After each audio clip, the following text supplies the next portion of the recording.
What are we ever going to do about parents, biological parents, either maliciously or through incompetence, damaging their children? What are we ever going to do about that? We are never, ever, ever going to stop a parent, a biological parent, killing their child. In my opinion, these two didn't have the capability or the authority to be parents. Their other 4 children have been taken into care for just that reason. And it raises questions about whether we really have got it right in a country where you need to go through multiple tests to drive a car, but no test at all to have a child. Is it really such a sacred right to raise a child that anyone, however abusive or unpleasant, gets the opportunity to do so? I think this raises very difficult questions, but questions we must not shirk. So to join me in discussing these matters is a social campaigner, somebody who himself has made quite a big difference to society. It's Nick Buckley, MBE, author and social campaigner. Nick, thanks for joining me to talk about what really is a very difficult subject. It is. And this subject straight away forces us to take sides. Are you on the side of baby, or are you on the side of not wanting babies to die? And the second we have to choose, the whole meaning of this case, the whole reason why this happened, goes into the wind. Just before you go further, tell me exactly why you think that's the option. I've worked with maybe 1 or 2 dozen families like the family we're talking about now. Very low IQ, dysfunctional, potentially drug addicts, alcoholics, brought up in abusive households, potentially. I don't know the background of these 2 people. I know who they are. I've read what's in the paper, but you only get limited things there. I've worked with dozens of families like this. And I can tell you now, mum and dad love their child. Even the child who died, they love their child.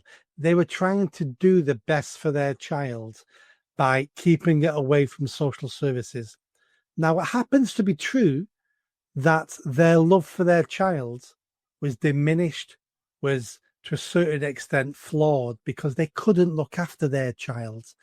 But if you could tap into their heart and ask that heart of theirs, both of them, do you love your child? Was you trying to do the best for your child? Both of those parents would say yes. They failed. They failed dramatically, and an innocent baby died. An innocent toddler died because of them. So we need to start differentiating between, did they want to kill their child, which is no, they didn't. That's why they ran away with their child. To the next stage, which is, were they capable of raising their child, which they weren't, which we all knew they weren't, hence why 4 children had been taken off them previously, which then leads to the next question. What are we ever going to do about it? What are we ever going to do about parents, biological parents, either maliciously or through incompetence, damaging their children? What are we ever going to do about that? And that's a discussion which could take 9 hours on this channel. Well, we may give it 9 hours over time.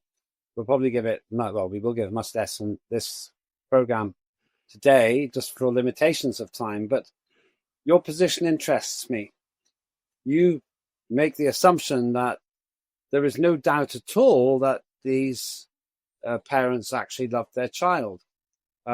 Yet it seems to me, from my life experience, unimaginable that they would treat a child so badly in a tent and everything else that happens, if they truly wanted what's best for their child. Because could they not notice, could they not realize, Nick, based on their own experience, the fact that all 4 previous children have been taken into care, that they weren't capable of looking after their child? Oh, I get that point. I go back to my original statement. These people are of low intelligence. These people, I'm not sure what their IQs are, but I'll tell you now, they're roughly around 85, if not lower, because they would not have done this if they were of average intelligence. Now, the father involved came from a fatherless household, just like many people do, just like I've done. And what that does to you when you come from a fatherless household is you have got no examples, no experience of what a man has to do to protect his children, to provide, to be a protector. So he failed there. His father failed him. So it goes back generation there. Her, she comes from a very privileged background. From what I read, her uncle, auntie, mother, father, knows the royals. She says she's played with the royals as a child.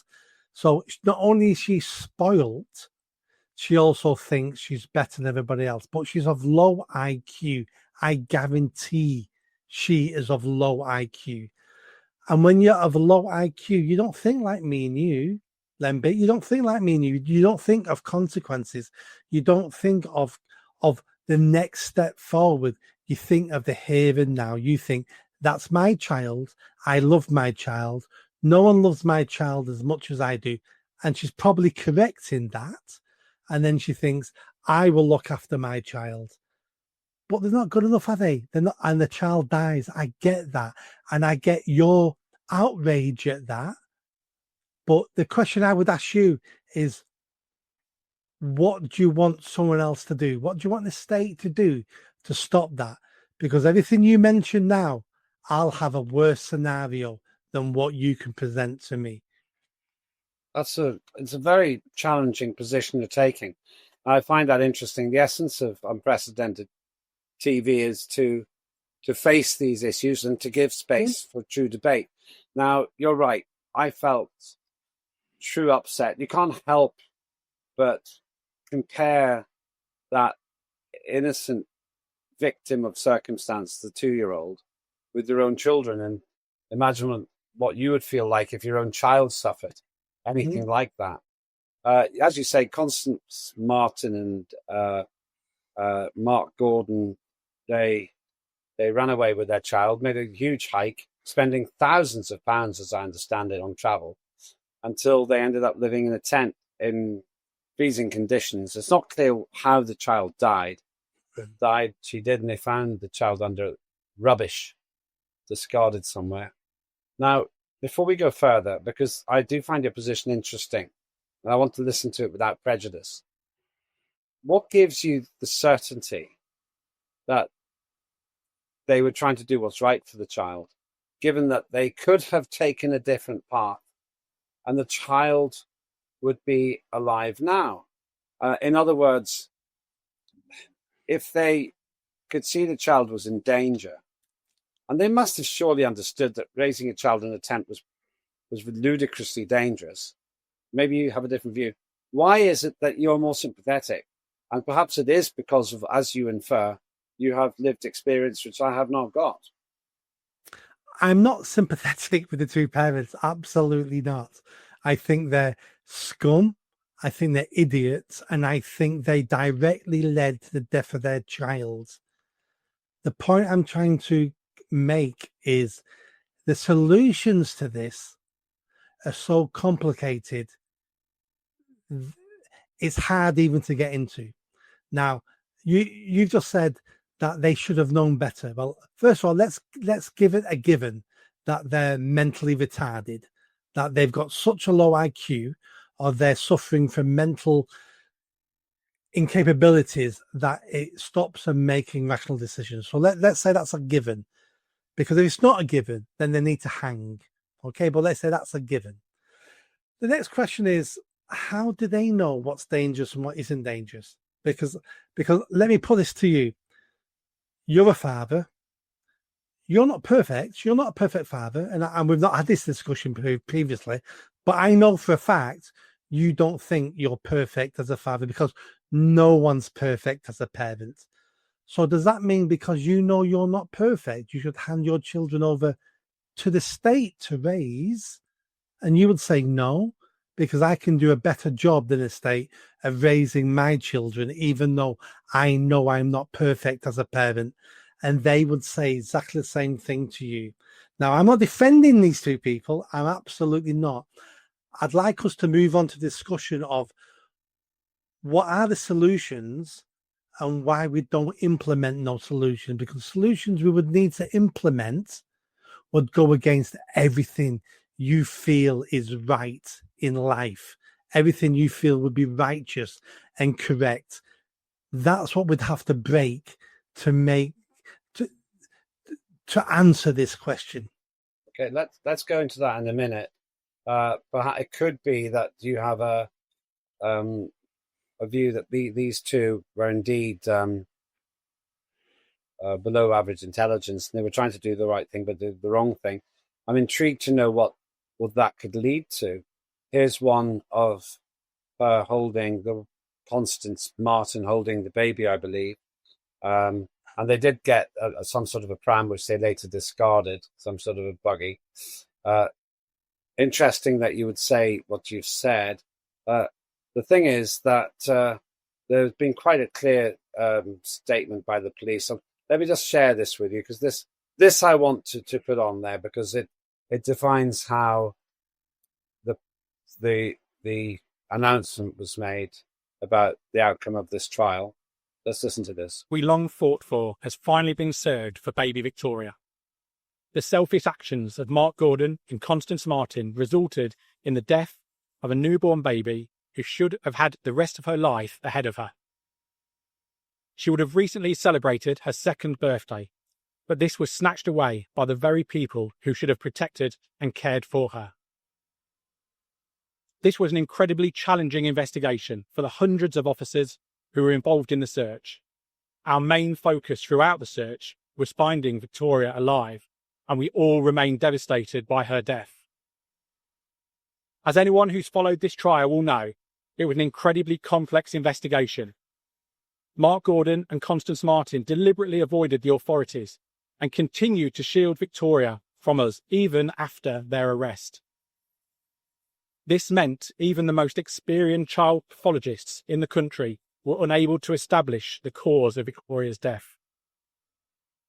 We know today's verdict won't bring Victoria back, but I'm pleased our painstaking investigation has resulted in those who caused her death being brought to justice. Victoria's death was completely avoidable. The couple had plenty of opportunities to do the right thing and come forward to ask for help. They knew throughout that officers were looking for them and baby Victoria. They also ignored medical professionals who directly reached out to them to say that their actions were putting baby Victoria at risk. In court, Martin said they moved around a lot to avoid one single authority having jurisdiction over their daughter. Martin stated that her children had been stolen by the state, referring to the social care system after her previous 4 children were removed from her by the family court. I would like to personally thank the media for the positive support you showed throughout this search, the many members of the public who reported sightings, and Sussex Police for the support provided in the arrests and subsequent search for Victoria. This support was incredibly important to the investigation throughout. So there's a fairly clear statement about selfishness, and once again, Nick, Can I jump straight in there? Yeah, go ahead. Because his statement has just annoyed me more than anything I've had today or the last few days. Here's a police officer commenting on such a tragic case as if they are the epitome of pureness. So let me tell you what this family is probably thinking, what I would be thinking if I was the mum and dad of the kid they've allowed to die. I'm not making excuses for these parents. I'm not. But let me tell you what's probably in their mind. So we're going to allow our next daughter to be taken into care by social services, the police.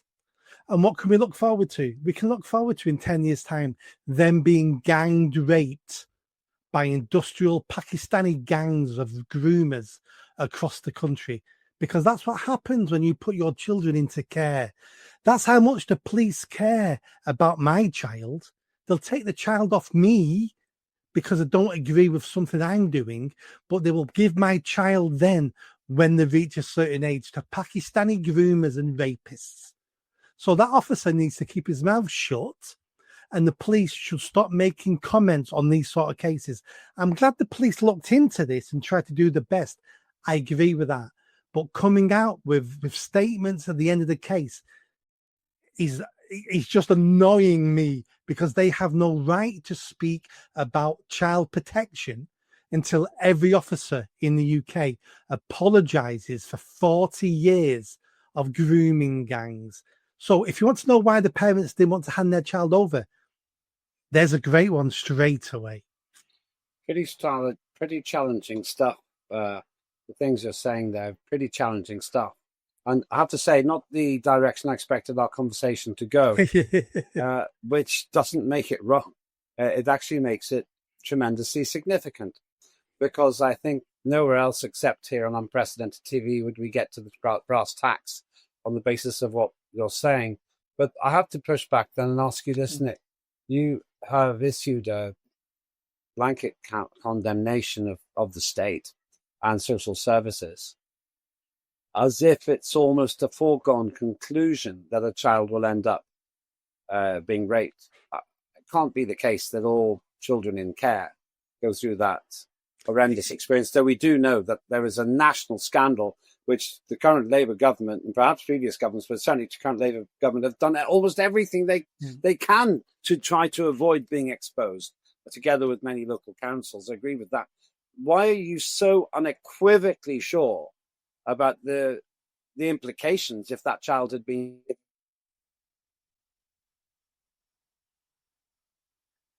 You broke up for a second then, so I'm presuming I can guess the end of the question. Okay. So you're right. Does every child who goes into care get sexually abused? No, they don't.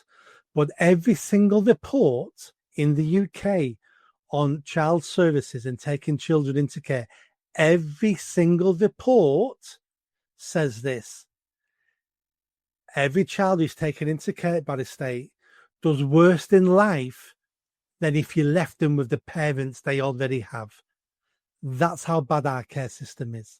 Our care system, and I've worked with our care system for over 20 years, our care system isn't about protecting children. Our care system is about protecting councils if someone murders a child. That's what our care system's about. It's not about the child. It's about the council not being blamed that a child was murdered. Now, let me put this out there, because this is going to be quite controversial.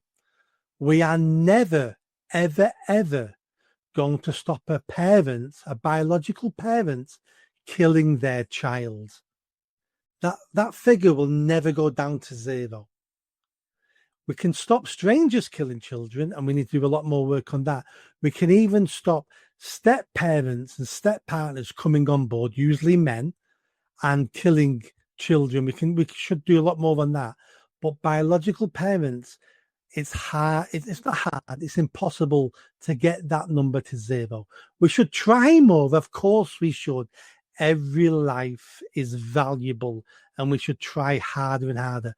But what happens is this: we have a tragic case like the one we're talking about, and the public go, "This is disgraceful. What social services doing? What are the police doing about this? We need more protection for children." So politicians react to that by saying to the police and children's services, you need to be harder. You need to start confiscating more children from parents. And 99% of those parents would never harm those children. But we start confiscating those kids and putting them in homes, which costs a fortune and damages those children. All because we're trying to protect such a minute percentage of children who are at danger from their parents. And they are at danger from their parents. They are. And how do we stop that? There is no answer to a certain extent. But penalising and persecuting parents who would never hurt their children just for the benefit of politicians is where we are now. You speak to any social worker now and ask them about their job. Why aren't you protecting more children? Social workers will tell you, my job is filling in forms. My job is about ticking boxes, because when a child dies, I need to be able to text myself and the council. So the state of our social services, child services, is our fault for keep demanding outcomes we can never achieve. And by doing that, we're putting more and more children in danger. It's a lose-lose situation. There's no good answers in this. There's no good solutions. It's not like pick this, it's all great. It's bad solution, bad solution, bad solution. But that's 20 years of working on the front line. You're quite jaded, perhaps, if that's the right word. You're quite jaded about the state of social services in this country.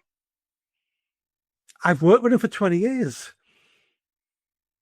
And you're saying, based on the subject that we're discussing, that the parents, however inadequate they may have been, had the view, or may have held the view, that putting them into social care was worse than leaving them with the parents. That might be what they were thinking, but they would be wrong to think that in this case. But I'm just trying to explain what they were thinking. They weren't thinking, let's run away and kill our child. They were thinking, let's run away and save our child. They just turned out to be idiots who didn't know any better. And through their negligence, they killed their own child. I get that. And that's horrendous. But what's the alternative? The alternative is every time Children's Services thinks, oh, we don't like those parents, we're going to kidnap their children. As a society, we need to think of this. We need to think to ourselves, do you want control over your children, or do you want the state to have control over your children? Because if you want control over your children, you are going to have to risk and accept every now and again some low IQ idiots are going to kill their child. Even though you don't want that to happen, and even though we need to put in more procedures to try to make sure it doesn't happen, it's going to happen. And the only way it's not going to happen is if you as a parent give all the power over your child to the state, and then you can't be blamed for what happens to your child. What happens then is the state. I mean, I've worked for the state. If you want a child raised poorly, give it to the state. If you want an organization or service run poorly, give it to the state.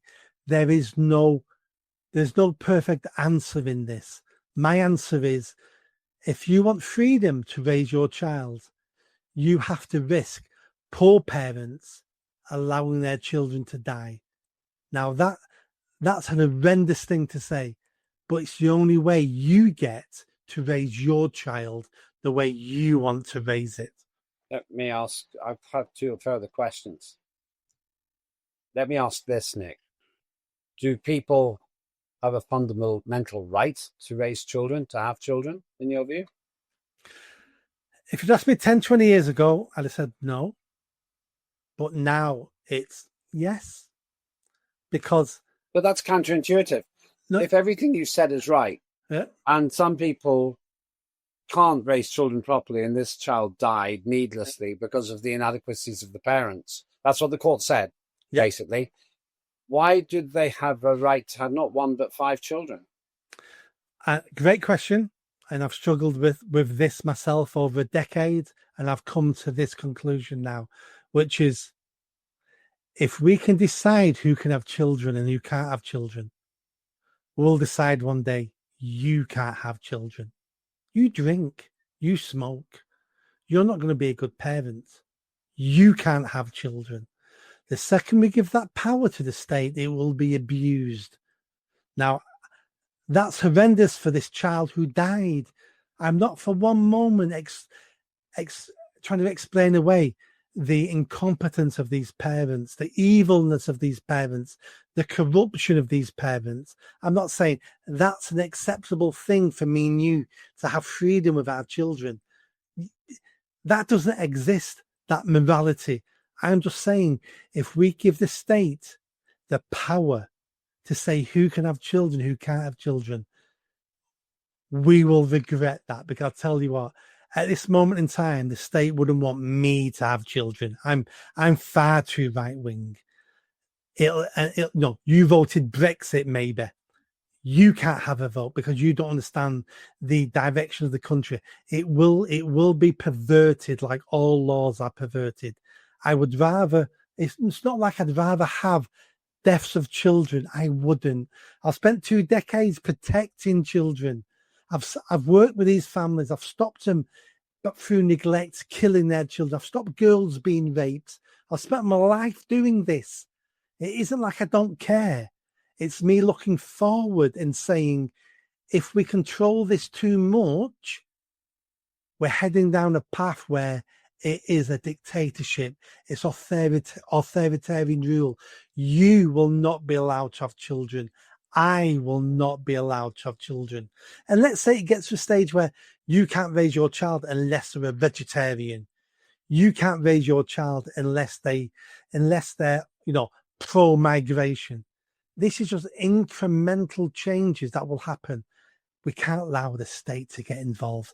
And I appreciate the flip side is dead 2-year-olds. I get that. And if I could think of something that would save that 2-year-old's life, that wouldn't make us slaves, I'd put it forward. But at this moment in time, I'm not clever enough to think of the solution. So you don't really have faith in the Home Secretary at the moment, Yvette Cooper, of course. You don't think that she would be able to make the right decision. Is her having a great time. And I suspect I don't know her background, but I would suspect living far removed from the kind of circumstances you're describing. There is no good solution. I think that's what I'm trying to say. There is no good solution. All we have is a choice, is a selection of choices of really poor solutions. No matter what you choose, there's going to be a slight upside and lots of downside. There is no perfect solution. I've spent decades thinking about this. There is no solution. We either live free and experience some baby deaths, which is horrendous, or we're not free, in which case we'll experience more baby deaths, but no one can be blamed because it's the state that was looking after them. They're the only 2 solutions I can think of. It's tremendously challenging what you're saying. And I have to tell you, Nick, we don't script these programs. They're, as you see, honest and open conversations. And there are 2 questions I can't answer now, but I have to ask myself, and maybe viewers feel the same. Number 1, do I think that everyone has a fundamental right to raise children? And you've put a strong case saying if we give that permission to the state, then as with many other things, the state will put its dogma into place and we end up in a tremendously dark situation. Interesting, big dilemma there. Then the second question is, if that's the case, if everybody has a right to have children, are we being irresponsible towards those unborn children who are born into hell? We need to do better. Again, my solution isn't let those families have children and kill their babies. Jesus, that's not my solution. My solution is, as a state, we need to do better to offer help and support to those people and not to come across as the enemy, not to come across as you need to flee the country because we're evil and we're going to take your children. Let me tell you about a video I made yesterday. I've been trying to help a family in Greater Manchester since September, nearly a year. We have an adult daughter who's disabled. We have a mum who can't read and write. Both white, British, English, lived there all their lives. I've spent nearly a year trying to get them help and support because they can't read letters that come through the post. They can't pay their council tax because they're not online. She can't read. She has the money. She has the money there, but she can't pay it. Our social services and our support agencies are so poor that I've spent nearly a year trying to get this family help, not extra money. We're not trying to claim benefits. We're trying to get him someone to come around and help him read the letters and help him, pay stuff. I can't get them help, and it's been nearly a year. So that's what we need to be concentrating on: help and support for the people failing in our country. I want a social safety net. I mean, our benefit system's out of control. I've reduced lots of our benefits, but I don't want no benefit system. I read the book called George Orwell, A Road to Wigan Pier. I've seen the poverty we used to grow up in. I don't want people going back to that. I want us to have help and support. I don't want to turn people into beggars. Here's money, shut up, get on. I want a service to come to this family and help them live a dignified life. But at the moment, all they can do is struggle day by day because nobody will help them because they won't tick boxes. Now, let's improve that. If we can improve our social services, the services our charities offer, then maybe we can stop those parents failing at the beginning. Isn't that the answer? Stop them failing at the beginning. And if they're still going to fail, then of course we need to take children away from parents who are going to, through neglect, kill their children. That's always the last resort. It shouldn't be the first resort. Our services are failing. I have to say, what you're saying to me is both challenging and distressing. And it causes me to have those questions, and viewers too. Perhaps viewers would like to post this, because this is a national debate perhaps we can initiate here from Unprecedented TV. It's a moral dilemma. And the way you've put this, Nick, I've not heard anyone put it that way before. One reason I'm very cautious to second guess or gainsay you is because you have been in the front line for 2 decades and I have not. And that in itself is really significant. So I'll give the last word to you. I want to finish on a more positive note on a slightly different subject. But your conclusion then about this terrible case of baby Victoria, who I think would have been 2 by now, but didn't make it because of what happened. What's your view about what should happen? Should the parents be in prison? I've no idea. I'd like to end on this. You want the same as me. You want that child not to have died in the first place. That's what we all want. It's too late now. Talking about punishing parents. Too late. Kid's dead. Why don't we look at the services we're paying for? Your taxes are paying for. My taxes are paying for. Why don't we look at them and try to help them be better? Let's not criticize them. Let's not punish them, because when you punish these services, they go back to box ticking. That's why we're in this mess. So let's stop thinking these services are perfect, and they will be perfect if we criticize them. Let's look at what we're trying to achieve, which is supporting damaged people, low IQ people, mentally ill people. Let's support them to be better parents. That's all we need to do. Thank you for your forthrightness.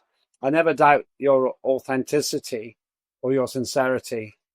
You have caused a lot of concern for me that maybe I haven't thought this through enough.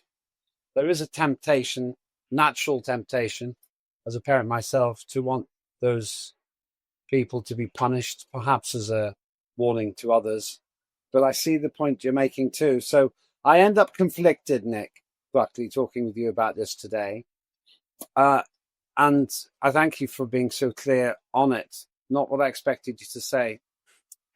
On a brighter note, maybe we can talk about this next week, but I understand on a completely different subject. This is more of a trailer than anything else. I understand that you've published a book recently. It's just come out. Yeah, this weekend. So 2-3 days ago, it's called Anglophobia, A Price Worth Paying to Be English. But it's more than that. So I discuss what Anglophobia is. So Anglophobia technically is a hatred or dislike of the English. But it's more than that now. It's It's grown. It now means the hatred of the British, but it's more than that. Hatred of the Anglosphere, the Canadians, Americans, Australians. It's more than that. Anglophobia now means the hatred of white people, and we see it in our society all the time. Let's discuss that next week then. I don't think a sudden change in direction in this particular episode will help us, but maybe next week you can come back Absolutely. and talk about the content of that book, which I'm sure I will want to read, and viewers will too. Nick, thank you as always for your candidness, and really for the fact that you think these things through. Are you ever worried about being so outspoken that no one will listen? No.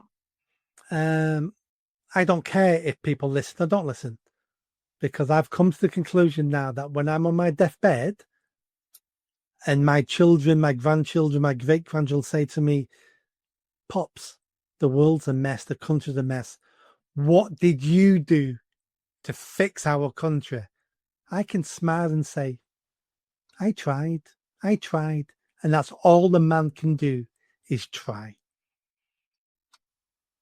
Wise words and quite inspirational after a rather heavy conversation. Thank you. As always, it's always great to speak with you. That is Nick Buckley, MBE.